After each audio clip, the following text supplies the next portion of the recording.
In progress.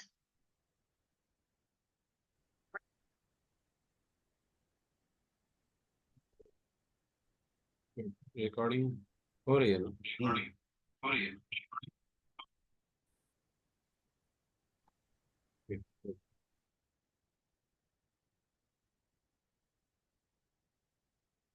The participants.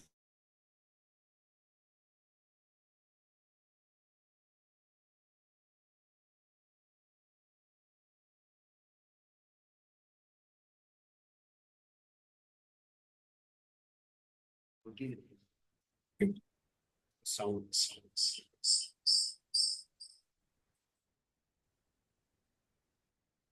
Hi, good afternoon, everybody. We'll wait for some time and then we'll start. Let everybody join. I think we have around 11 people, right? Good afternoon, sir. Good afternoon, sir. Good evening, actually. Actually, evening.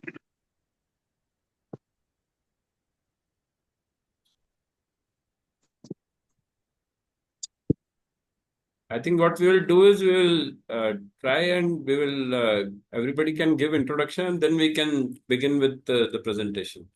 Then we can discuss it.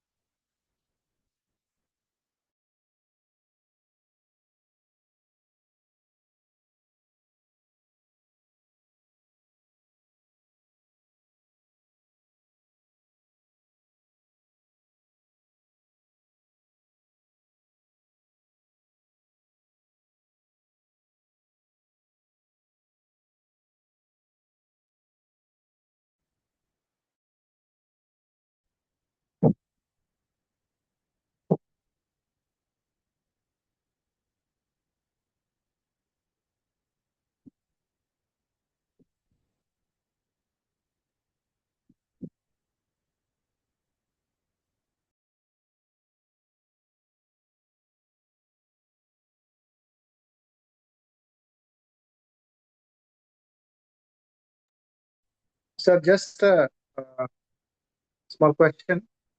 How long is it expected to go on as a lecture? The lecture is? You mean the duration of this meeting?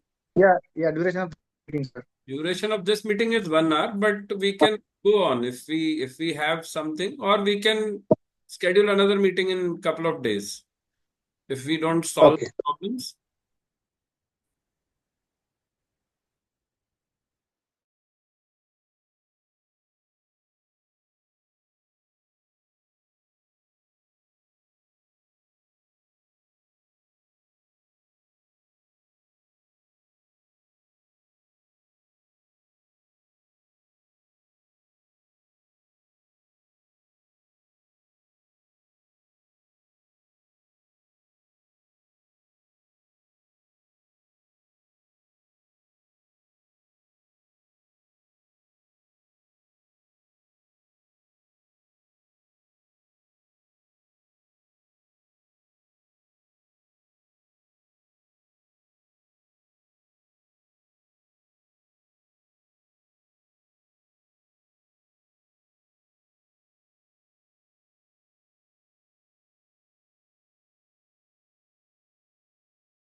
Should we start? Everybody is there?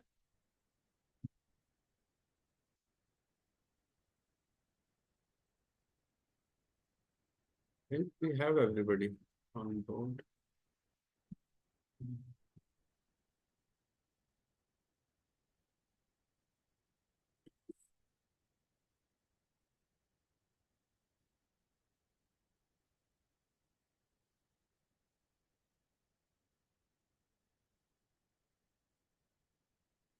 I think we'll start with the meeting, right? Yes, sir. Yes, sir. Can Yes, sir. Yeah, what should I start the presentation, or I would say that since this is a closed meeting, let everybody introduce themselves and then we can start with that.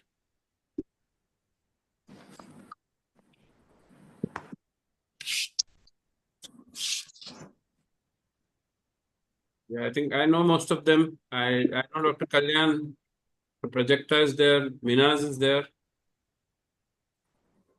Dr. Ramya is there from. Hi, Ramya. Okay. You are mute. Yes, yes, you have to unmute.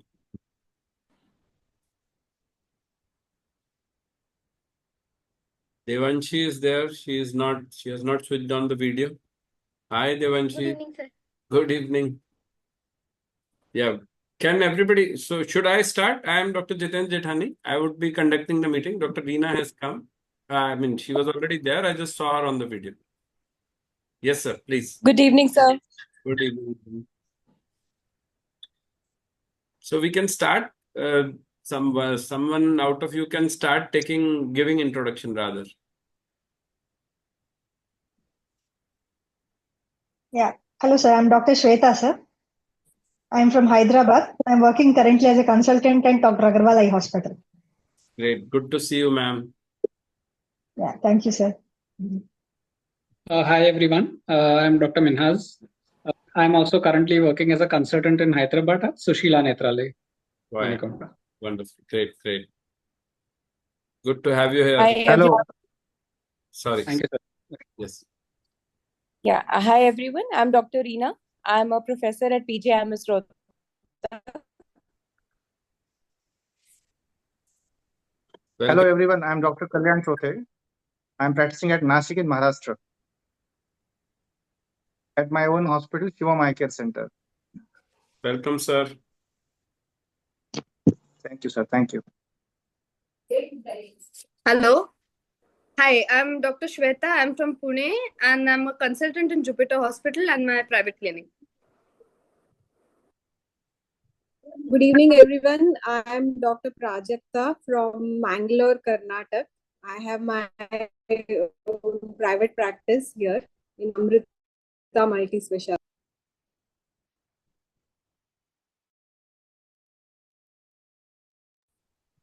Good evening, I'm Devanshi Dawat and I'm in with Char.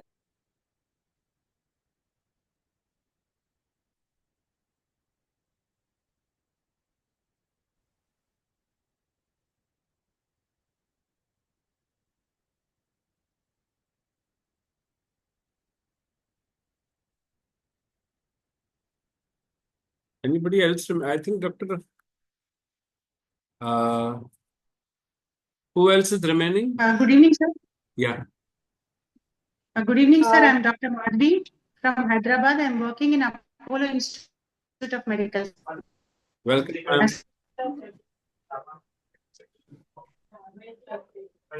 Good evening, sir. Mahati from Shankarai Hospital, Guntur, sir. Welcome, madam. Thank you, sir. You just Yes, yes. Hello, sir. I'm Urvash. Yes. Last Hello, case sir. just I'm finished, sir. Urvashi Tokya. Hello, sir. I'm Urvashi Dhupia. I'm an optometrist at Shiva Optics, Ahmedabad.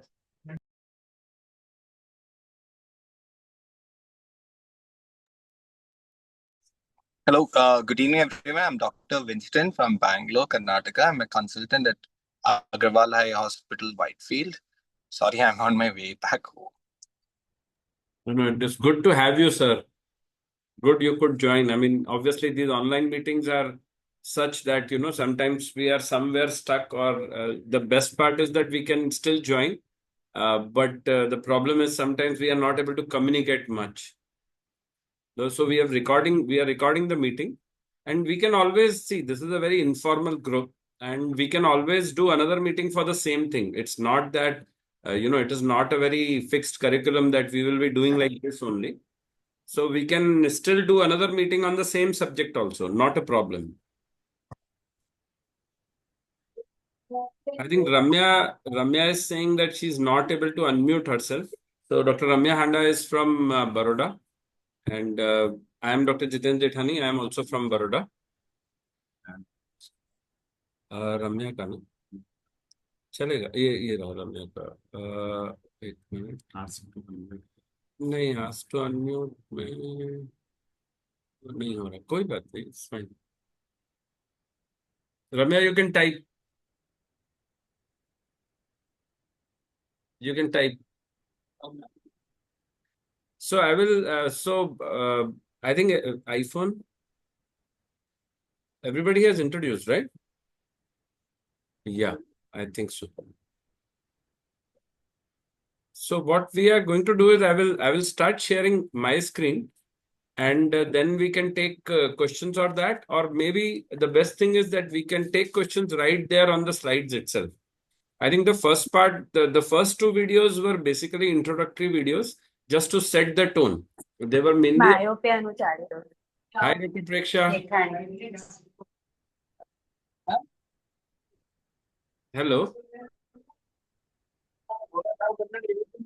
Yes,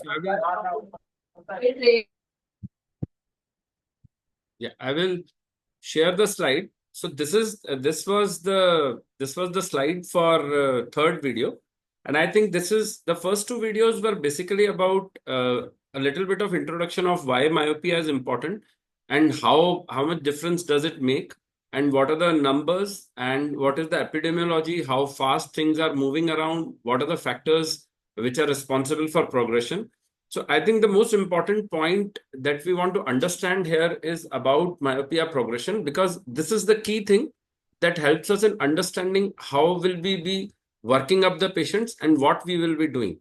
So just now, I think we were having small discussion on the chat where we felt that myopia, some people believe that it is giving glasses which makes a difference, and some people actually believe that undercorrection should be done. So the article which I sent was from Antonio Medina. He believes that if you give glasses, you are actually coming in between the emmetropization. But there have been multiple articles which do not agree with them, and that is why I say that myopia is multifactorial. Few things work in few patients, and some things really don't work. Even when you give them all the treatment, they do increase despite the type of treatment that you are giving. So currently, there are two major things in myopia progression. First is the genetics of it, the hereditary factors and the genetic factors. And second thing is the environmental factors. I have uploaded some of the articles, and I will be uploading more articles on genetics of myopia. Although genetics of myopia at this point of time, whatever has been understood, is currently like really not very clinical. The genetics part of it, mainly what is important for us at this point of time in clinical practice, is that you have to take a history whether parents are myopes or not, siblings are myopes or not, and then try to assess that this particular kid will progress in terms of myopia or not. So it's not moving. Yeah.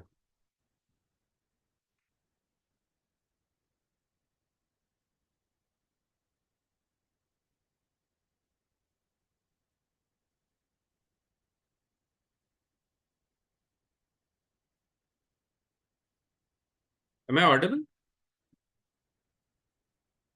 Yes, sir. I'm not able to see my own screen. It is visible. You can go ahead. Okay. So what I was trying to say was that my screen is not visible to me. Just hold on for a minute.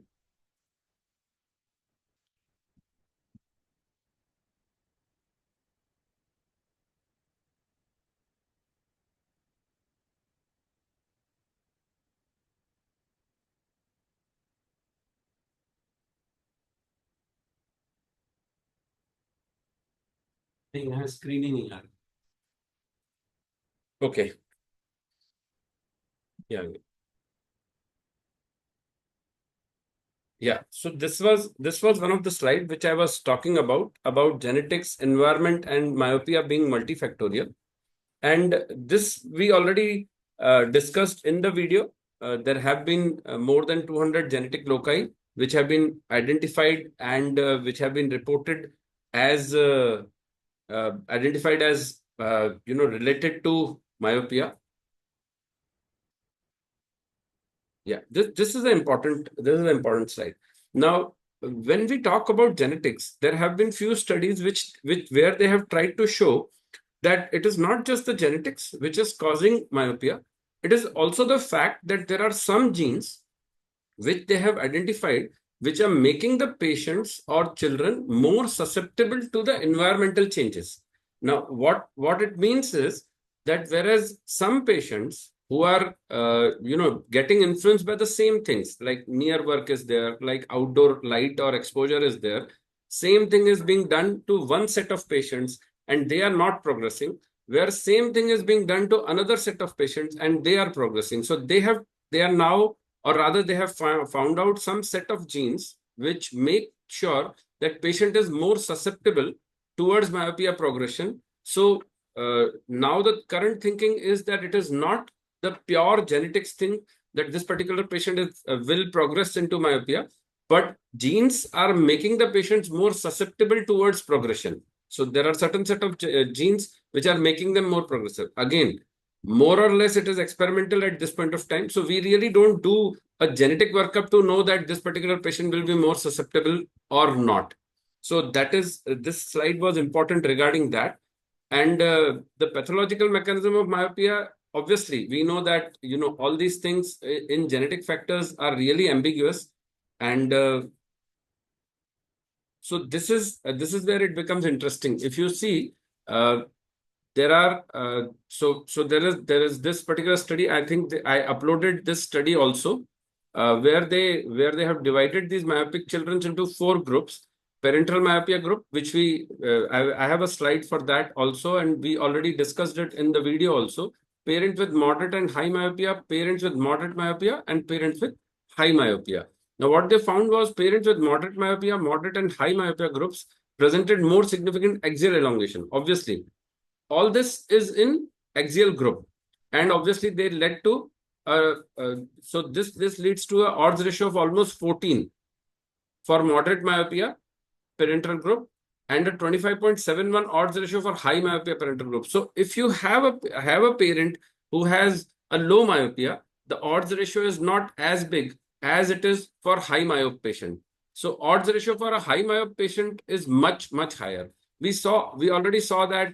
So there are 2 set of studies. One study which clearly states that if one of the parent is myopic, the odds ratio is almost twice. And if both the parents are myopic, the odds ratio is 5.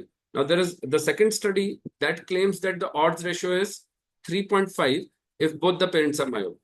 Anyways, see, this does not define the way we practice. Most important thing is we have to make or build our own scoring system where we can find out that this patient has both parents as myope.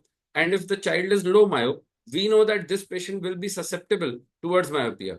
And I do most of my workup of pre-myopes into this, that whether parents are myopes or not, and what is the hyperopic reserve. So when you do a cycloplegic refraction, if you have a plus number, you have to see how quickly that hyperopic reserve is diminishing over a period of time.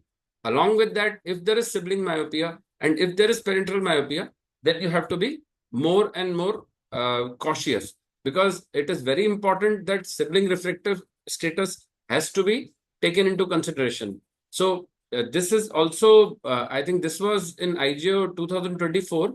I have taken it from there that if there is a prevalence of moderate and high myopia was higher in children who had myopic siblings. So obviously there is another article and there is a website on pre-myopia groups where you can actually put a number to it as to what is the odds ratio and what is the scoring system. So I thought I can put it when I will talk on pre-myopia, or I can put the table in the group when I finish this lecture and we can talk about it.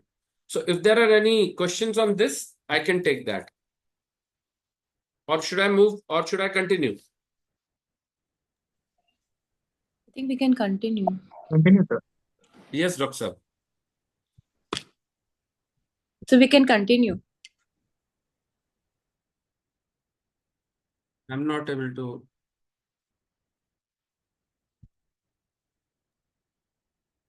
Can you repeat the question, please?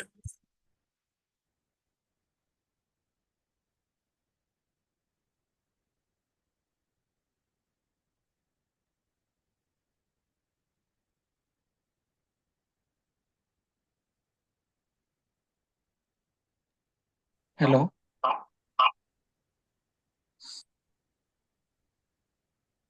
Sir, can you hear me? Yes.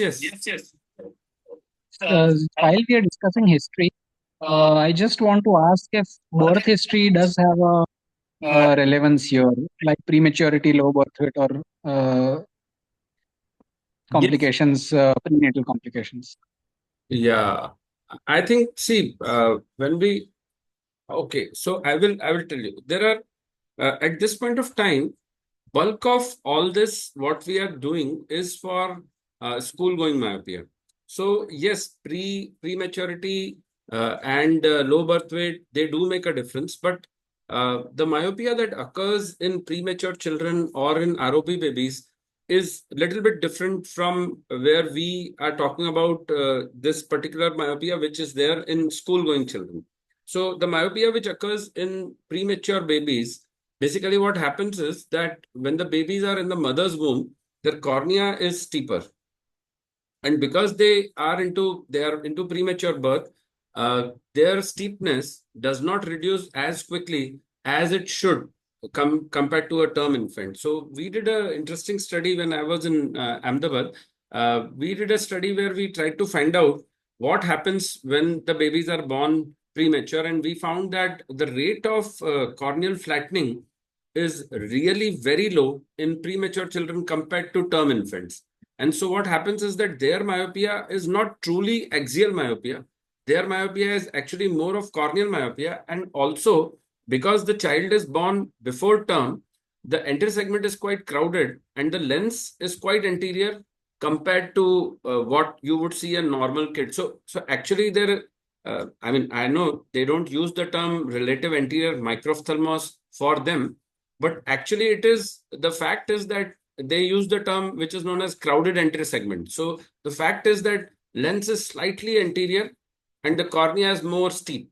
So typically when you see these children who are premature or who are low birth weight, they, if you calculate their corneal power, it is typically more than 46 or 47.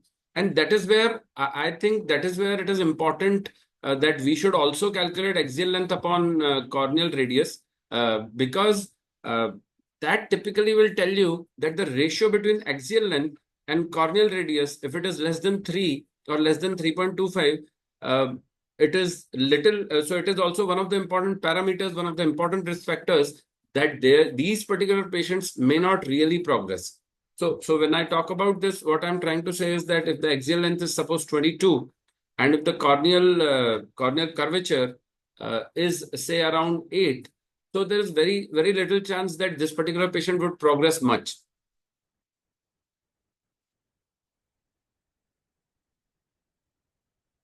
Hello? Yes, sir. Yeah. Okay. So this is, so typically why we take history of these patients is to be sure that we are talking about axial myopia and not really about another set of patients which are a little different from these patients who would normally start increasing in. So age is also, I will be coming to that, but I'm telling that age is also very, very important, age of onset of myopia. So if the age of onset is low, that is a very strong risk factor because these patients are bound to, progress very quickly. So I have a question. Yes, ma'am. Actually, when we are taking out the odds ratio and whenever we are doing a comparative study for looking at the prevalence in children with myopic parents, is it the spherical equivalent which we are considering, and does the astigmatism also influences the results then? That's very interesting. Actually, bulk of the studies which have been published from Western literature and Chinese literature, they take spherical equivalent. Years back, we had a very good interaction with Dr. Mihir, where we actually felt that we should only be taking the spherical component. Because once you start taking the astigmatic component, what happens is any change in the astigmatic component actually changes your spherical equivalent. And once that spherical equivalent changes, suppose I'm just giving an example. If there is a patient who has a refraction of plus 0.5 with a cylindrical power of minus 2.5 or minus 3. Now this patient's spherical equivalent directly is 1.25. And plus 0.5 of sphere means the patient is actually having a spherical equivalent of minus 0.75. But this particular patient is not at all a myope. He's actually a pre-myope and he may never become a myope. So we should always try to make sure that our thought process is directed towards the spherical part of it and not spherical equivalent. Although for the study purpose and for the literature purpose, yes, spherical equivalent is taken, and bulk of the studies somehow, what happens in the research work is that if somebody else has already done on spherical equivalent, it is much easier to get it published by writing on spherical equivalent, because otherwise you will have to give a justification to the reviewers why you are talking about sphere and not about spherical equivalent. So I don't, there is a clear-cut publication from LAMP group and even from Atom group. In Atom 2, Audrey Chia is very clear that there is no effect on cornea. In LAMP 1, LAMP 2, LAMP 3 and LAMP 4, there are 4 studies they have published. Jason Yam is very clear in LAMP 2, and they have a separate publication on effect of atropine on ocular biometric parameters. And he's very clear that, there is absolutely no effect on any other ocular parameter except for the axial length.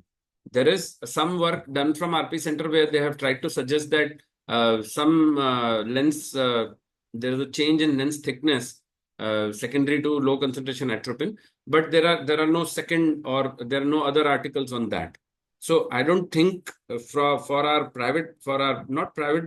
clinical work, we should always target the spherical component of it.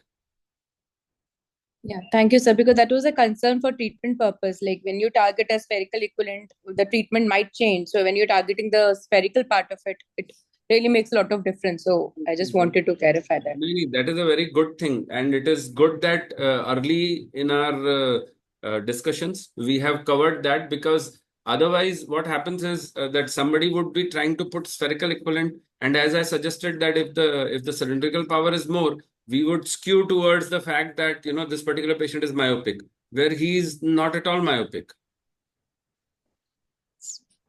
Thank you, sir. So this is, so if there are no further, I will just, I just have around 6 more slides. And so this is another thought process about the age and whether it is male or female. So the sex part of it. So that the children with the longer onset of myopia, which means that if the onset is very early, obviously they are at a risk of progression because they have more years. Also, they are more, they are more resistant to response. Their response to atropine or their response to any sort of treatment is more resistant. And one of the theories, I'm not saying that this is how it is, but one of the theories is that these children are genetically more susceptible towards myopia progression, and it is very difficult to treat them. So one of the important risk factors for progression is early age or early onset of myopia. So, if the child is younger than 6, or if the child is younger than 5, the chances are that a patient would end up being high myope, or he would be more resistant, he would be non-responder to most of the treatments. So, obviously, age is one of the important factors, and some studies have found that girls are more susceptible than boys because they don't go outdoors, whereas other studies have found that boys were more likely to be myopic, mainly because of the increase in height and correlation with the height setting into picture. So environmental factors they have discussed. So most of these things are taken from the article, which was a meta-analysis. So most of these factors are sometimes very ambiguous. They do suggest that dietary habits or even serum. So there have been conflicting reports on them. Just for the sake of knowledge, I have put serum vitamin D levels truly ambiguous at this point of time, because what they found was that in myopes, definitely there was a vitamin D deficiency. But when they compared head to head with general population, again, vitamin D levels were low even in general population. So, and also when you give vitamin D, it did not change or it did not improve the slowing down of myopia. So vitamin D has a role, but at this point of time, it is ambiguous. Screen time, outdoor time, light exposure, these are directly related with myopic progression. And we will talk separately. There are separate slides on near work and outdoor time. So yes, time spent outdoor there's huge literature that if you spend time outdoors, even if we go and see our own traditional facts that walking on the grass makes a difference and all that is also mainly because of the outdoor activity. Now, whether this outdoor activity is related with sunlight or whether this outdoor activity is related with less near work, there is no direct consensus on that. Some of the groups are very clear that it is the sunlight which is mostly responsible, and that is what causes the dopamine release. Whereas there are other groups which directly claim that it is not really not really the sunlight, but actually reduced near work and reduced peripheral defocus, which results in a reduction or slowing down of myopia progression. So these are multiple articles. I am quoting all the articles, and this we have already covered in the video. This was mainly kept so that it initiates a discussion and we can solve more questions on whether outdoor work, near work. These are from smaller countries like Singapore and Denmark, where they have tried to find out whether what is the relationship between growth spurt, which suddenly comes, and they found that growth spurts are directly related with myopic progression. And 2 years before the height spurt actually sets in, the eyeball size increases. And so these are the key messages from all these previous talks. As Minhas was asking, preterm children have a risk of myopia to outdoor activity, near work, height increase. All of them are truly risk factors for myopia. And this is one of my go-to article because it has got a very good table, but it has been 5 years since it was published. And so there is a change in literature, but this is a good article. I have sent it on the WhatsApp group also. What are the risk factors for myopia in school-going children? Now, at this point of time, we have to understand two most important things. One, that is the fact that what are the risk factors for myopia. Two, what are the risk factors for myopic progression? So these two may be different. Not all patients progress. That is the most important thing. So we have to find out the risk factors for myopia progression in a particular set of people. In patients who are myopes, we have to find out whether they are going to progress or not, and we have to wait for the progression. We don't have to start atropine in all the patients. This we already covered. And yeah, so this is what is important. We will just take it little bit, and once these are the key slide. It will keep coming. So the first one is on how atropine is working and how dopamine is responsible. When I will be talking on atropine, I will be sending those particular articles on biological mechanisms of how atropine does control myopia. At this point of time, most of the people believe that it is the UV light which causes the release of dopamine at the retinal S receptor levels, and that is very protective, and that causes the slowing down of progression. Whereas the other people do believe that it is actually the peripheral defocus, which was proposed as one of the reasons for eye growth by Earl Smith Jr. in 2007. And so what his theory was that when there is a peripheral defocus, so the first article which Earl Smith published, basically what they did was they lasered the fovea, and the eyeball size still increased in infant macaque monkeys. And so what they concluded was that it was not really driven by fovea. See, the article by Antonio Medina is very clear that everything is driven by fovea. The theory of emmetropization, the feedback theory, it is all driven by fovea. If the image is not clear on fovea, or if there is a problem with the images on fovea where it is focusing, the eye feels that eyeball has to grow. It is the feedback theory. But here what they did was they lasered the fovea. Once they lasered the fovea, they felt that, this eye should not progress further because they have already lasered the fovea. So there is no feedback theory. There is no feedback at all. So what they found was that it was the perifoveal area which was responsible. Now, initially they thought that it was around 10 to 30 degrees of perifoveal area or peripheral refraction which was responsible. There's a recent article which says that the sweet spot of this peripheral refraction is around 10 degrees itself.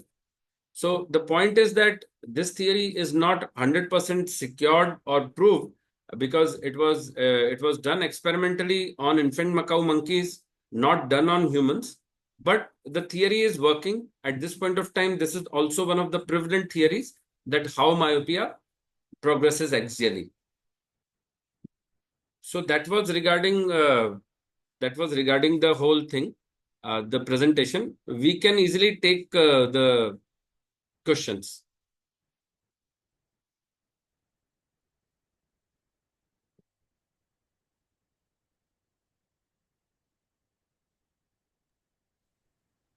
Sir, there's one question I have. Do we wait for progression of myopia itself, or even a transition from pre-myopes to myopes is considered to be progression? Because the study that you did, that you mentioned in probably the first video at Baroda, atropine low dose was started for patients who became pre-myopic in the second, probably the second examination that you did. No.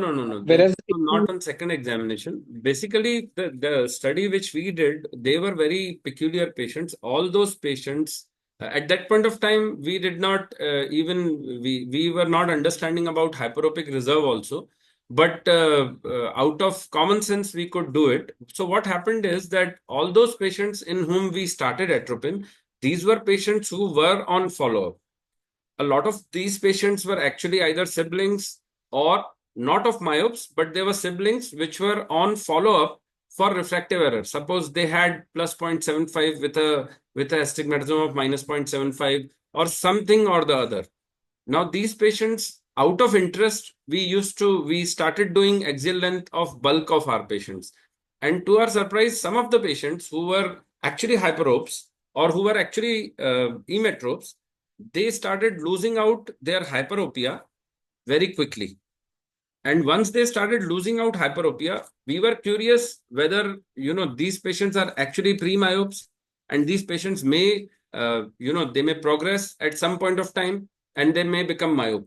So we started atropine in those patients just to be sure that they should not progress.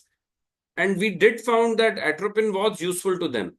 So these patients, patients who are pre-myopes are patients, so from the history point of view and the definition which came later was that if you have a refractive error of plus 0.75 to minus 0.5 is a pre-myope, with a family history of myopia is a pre-myope, or there is a sibling history of myopia, that patient is a pre-myope, or axial length is more than 23.36 is a pre-myope, or AL upon CR ratio is more than 3 is a pre-myope. So what they did was they made a structured pre-myopia risk factor.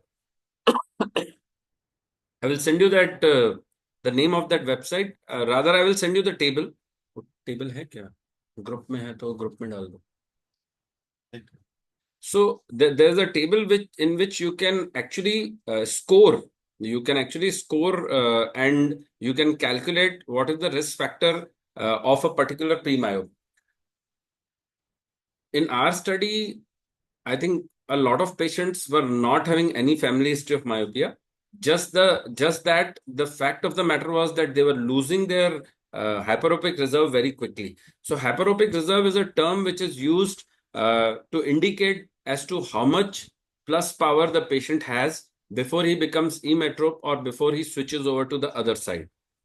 So nowadays we do use the term hyperopic reserve whenever, even if you don't give glasses to the patient, you still write that patient has a hyperopic reserve of say plus 0.75. Very, very importantly, we have to measure axial length of these patients, because if they are losing out their plus power very quickly, but there is no change in axial length, then we have to find out whether they are losing it because of cornea or because of lens or because of something else, but not axially. So the key message here is that we should do K reading and axial length in all the patients.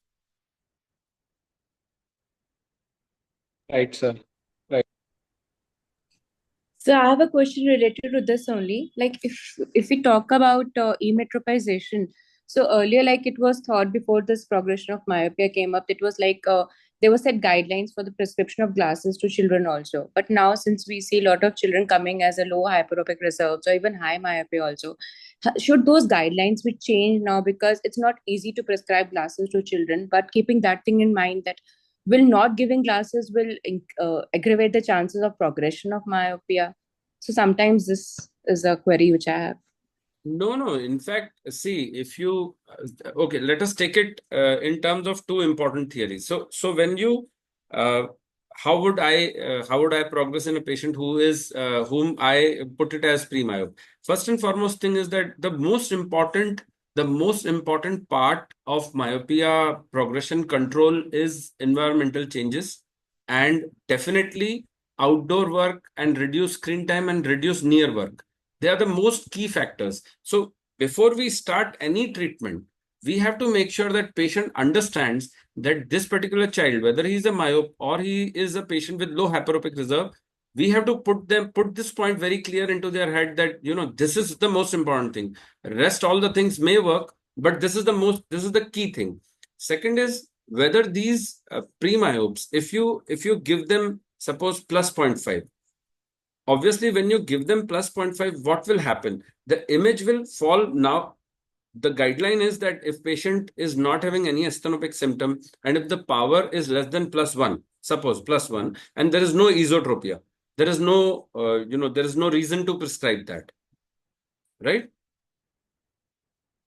Yes, sir. So if you don't give +1, what happens? Nothing. The image is still not that patient is not able to accommodate. The image is still focusing on the retina. So the reason why we are not giving plus 0.5 or +1 will not change anything. His accommodation is active. And so guidelines may not be changed because everything will remain the same only. The image is still focusing on the fovea itself. So I don't think that will change much, except that if you have patients who have low hyperopic reserve, you should be cautious that, you know, this patient can go for myopia. You should always ask the patient, or if you are having a myopia control clinic, you should tell your optometrist, or if an optometrist is having a myopia control clinic, they should try to tell the patient or ask the patient what is the number of hours patient is sitting for near work, or how much outdoor work patient is doing. Because nowadays it has become more and more crucial with both the parents working, nobody is in the home, and the child is an avid reader or child is glued to the screen. It becomes, these patients do become a risk factor for changing into myopia very quickly. So they will lose their this hyperopic reserve very quickly, whether we give them glasses or we don't give them glasses. Yes, sir. Thank you. Sir, I have one question related to this hyperopic reserve. Yeah. So, except for the regular refractive measures, is it just the MEM which we are targeting on the follow-ups for this patient, or any other test No, to quantify? No, we are not doing MEM. We are not doing accommodative lag in these patients, Devanshi. We are, the hyperopic reserve is the true glass power. Like you do a cycloplegic refraction. So it is their actual cycloplegic refraction which is hyperopic reserve, not accommodative lag. Okay. Okay, sir. So accommodative lag, we will take it up when we talk about the documentation, which is the next talk. But accommodative lag will basically tell us how much the lag is or the lead is. So some people do prescribe atropine based on that. But we both have done work, and we have found that, you know, accommodative lag actually doesn't even change once you prescribe atropine 0.01% or even 0.05%. The accommodative lag actually doesn't even change. So accommodative lag initially was thought that, you know, it will be contradictory to give atropine in a patient with accommodative lag, but we understand that accommodative lag actually doesn't change. Yes, sir. Sir, I have a question. Sir, In these cases which we just mentioned, like there's no esotropia, no asthenopia, and power less than +1, I usually follow up these patients every year. So is that enough, or is it like depending on age, we should follow them up a little earlier to know whether their hyperopic reserve is decreasing or axial length is increasing? Just few things. One, I will post a table of pre-myopia risk factor index. You can take it if you feel that their pre-myopia. So we are doing a validation with Indian data, but this particular at this point of time, this is the only index available for pre-myopia. So we can take this index and see if their if their risk factor index is high. What we can do is we can call them little more quickly. Second thing is that if the child is very young, say if he is 4 years and having plus 0.5, this kid may need this kid may switch over to myopia very quickly. Third thing is if their axial length, which is included in that index, है क्या index? अच्छा, no, group में है, Baroda children, Anisha को भेजा था मैंने. So if you have, I will show that index. But if you have that index, the point is that it will easily tell you that if the index is high, so if the risk is high, you can call the patient every 6 months. Most important thing is do axial length in all the patients. If you are doing axial length in all the patients, it becomes very easy for you to understand that this particular patient is really, his axial length or her axial length is really shooting up, and very quickly this patient will get converted into myopia. See, when you start doing that, patients also start following it up, understanding that, see, axial length has increased. The problem at this point of time is we are only dealing with refraction. And if we start doing axial length, we will start showing the patient, see, your axial length has changed. Another important ratio is AL upon CR. So you have to, if the patient has come to you and you have done K reading, and if you have done axial length, if you do a AL upon CR ratio, that is also a handy thing. That can also help. Thank you, sir. I think we have posted. Dr. Jitendra, I have a question. Yes, ma'am. So, how much effective is environmental factors? Suppose if you feel that this patient is progressive and you don't give atropine or anything else and just tell them to change environmental factors like near work and all. Do you find any difference in progression? Only the change in environmental factors. Yeah, two important things, ma'am. Number one is that it is extremely difficult. I will give you example of couple of studies from LVP. They tried to, so there's a device, and this I'm talking about the first point only. There's a device which is known as CloudClip. So you can actually put it right next to the glass, and you can measure the number of hours patient is sitting indoors and patient is sitting for near work. So there have been multiple evidences that environmental modification is the single most important factor which is responsible for reducing the progression of myopia. Sometimes, and in some discussions, we do find that, when you give atropine and when you tell the patient everything about it and patient comes back and patient is not progressing. And then you feel that, it was the atropine which worked. And then patient tells you that, no, we have not put atropine. The only thing is we have completely changed his life. So I think most important factor is environmental factors. Second important point is that it is extremely difficult for you to know and to reduce near work in the lifestyle where we are currently living. So it becomes extremely difficult, for the parents to actually be able to do it. Right. Coming back to your question, if you can do it successfully, I think at the end of the day, even if the patient is genetically susceptible, if you change the environmental factors, those particular genes make him susceptible only if the environmental factors are such. Right. So if you can, but if you don't give atropine, have you seen any patients like this? By changing environmental factors, you find decrease in progression. I will tell you an interesting thing. Have you? So once the patient comes to you, you don't have to give atropine in the first instance, but you have to scare the patient that he understands that patient has got myopia and it will progress. Some parents do understand it and change their environmental factors, and these patients do not progress. So in my Okay.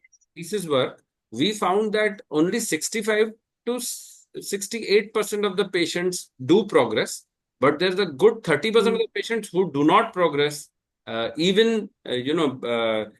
we have examined, they were myopes, and we told them that this can progress. But typically, in all our patients, except when the patient says that we want to start a myopia control therapy, in all our patients, we tell them to wait at least for 3 to 6 months. And if there is no progression, we would not start any myopia control measures. If there is no axial progression, we will not start any myopia measures. So we tell them repeatedly that you have to do environmental modification. So the moment patient walks into the clinic, he is told that you are myopic and there are chances that this will progress. And the only thing that can help you is environmental modifications. Right. Yeah. Okay. Thank you. Thank you. Dr. Kalyan had a question. Yes, sir. Yes, sir. In one of the articles was the sleep time and the effects. So can you just put a little light on that? Again, second thing was yes. I will tell you. So again, sleep time, late sleep, not waking up early, all these are related basically with the biological circadian rhythm and release of dopamine. So they go back, they go back to the release of dopamine only, and all these all these factors are well known that sleep deprivation would even otherwise lead to an unhealthy life. So that is true. The point which I am trying to make here is that these are just couple of articles, sir. There is no concrete evidence. The article from where we have taken this is from BMC 2020. That article which I'm quoting is a compilation of all the risk factors that has been published. So whether they had level 1 evidence, level 2 evidence, so there is no RCT done that sleep deprivation or non-sleep deprivation will lead to myopia progression. Again, the article was only about increase in prevalence of myopia. We are dealing with myopia progression. So yes, that is true. I do agree that healthy lifestyle would definitely reduce the myopia progression. And I keep telling the patients that same particular article. I have a Xerox copy of that table, and I put that copy inside their file also, so that they can also read about the risk factors. So I think it is mainly related with the dopamine release inside the eye. Okay. And so second point was like the way we are right now going is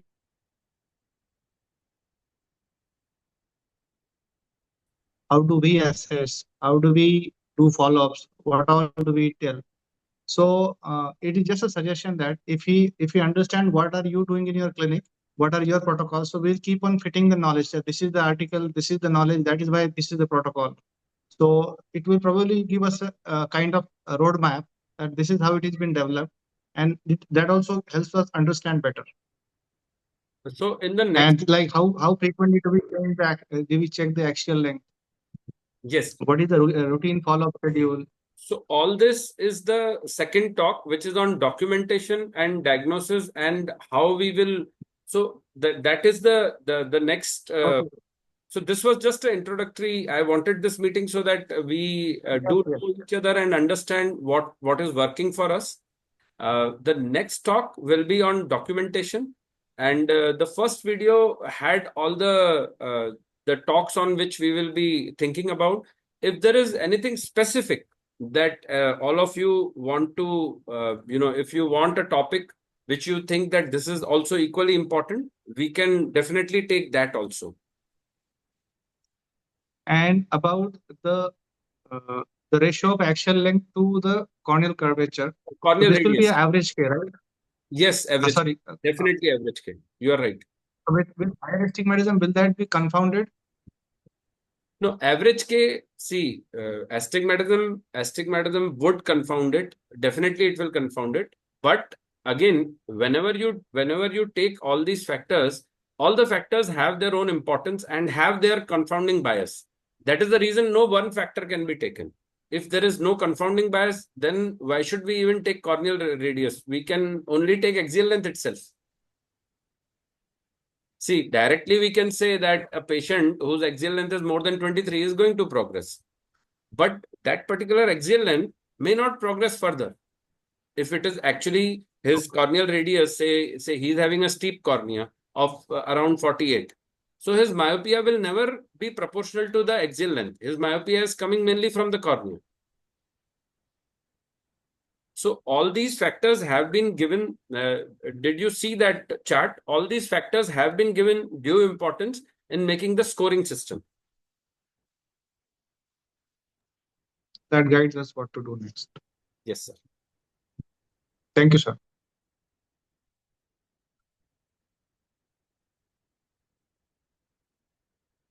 Any other questions?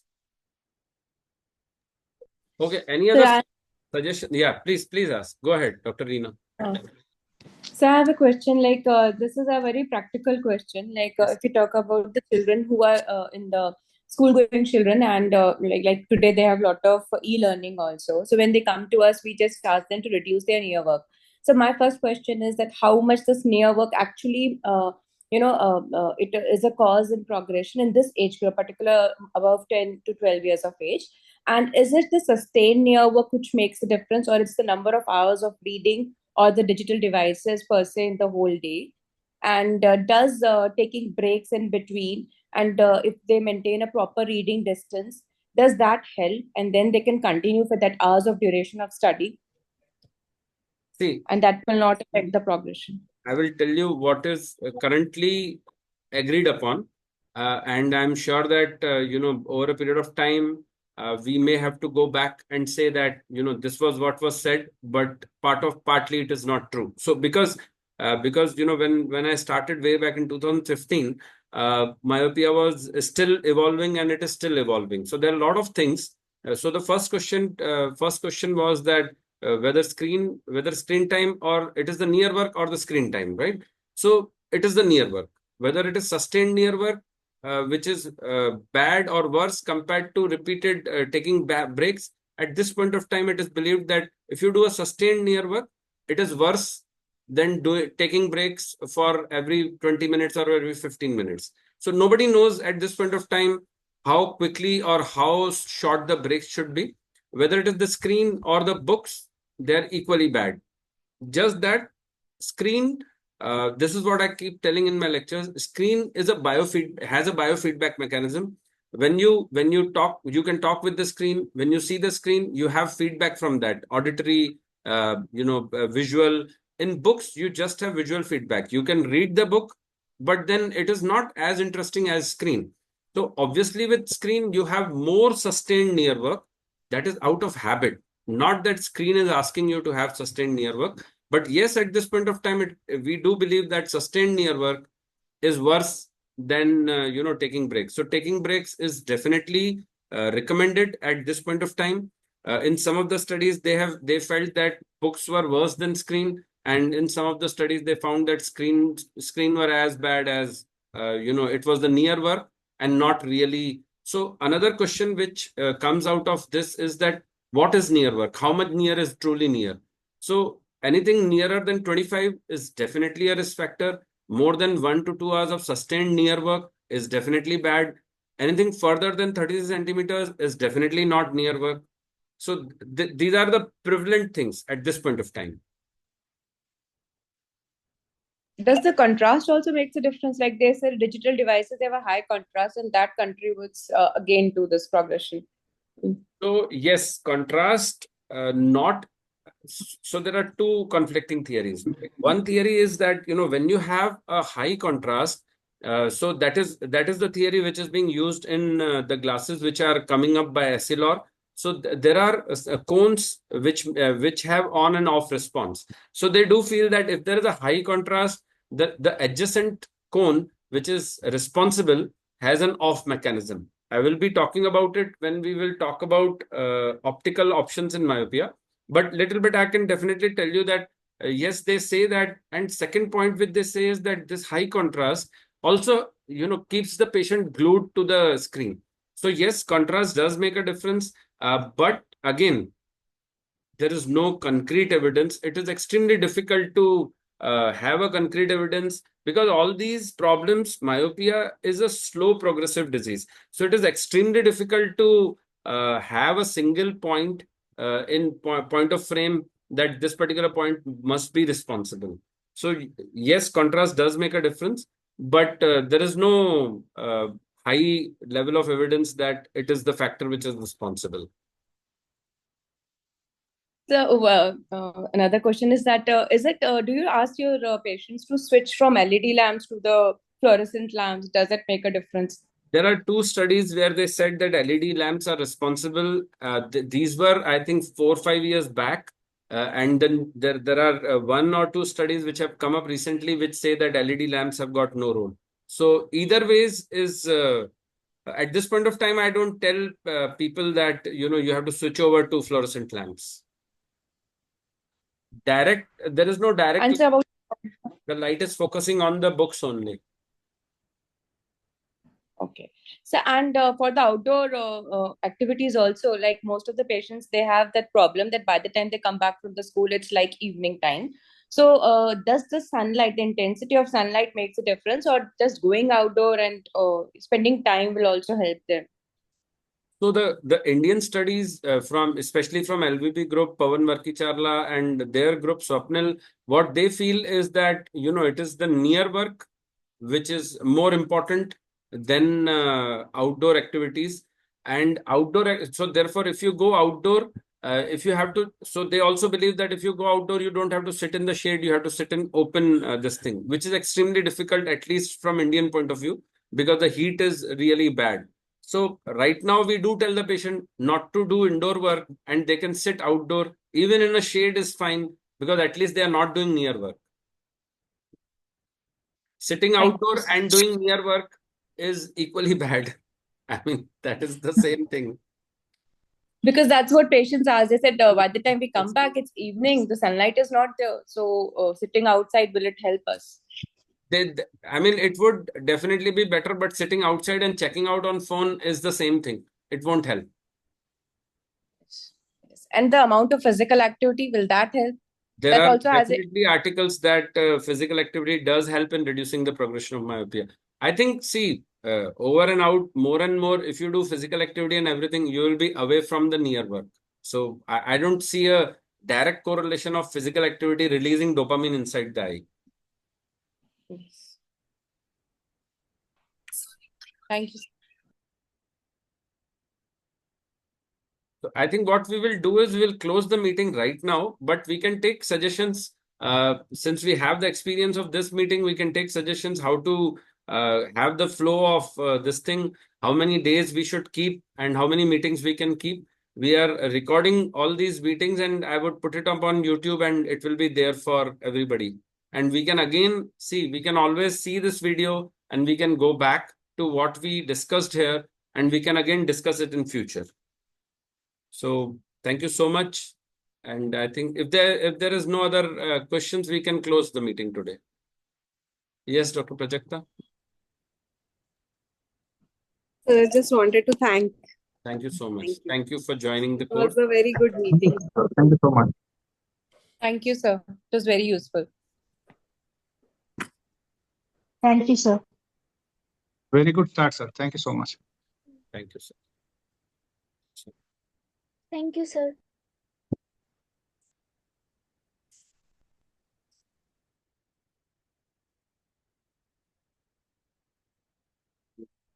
RAM काम नहीं कर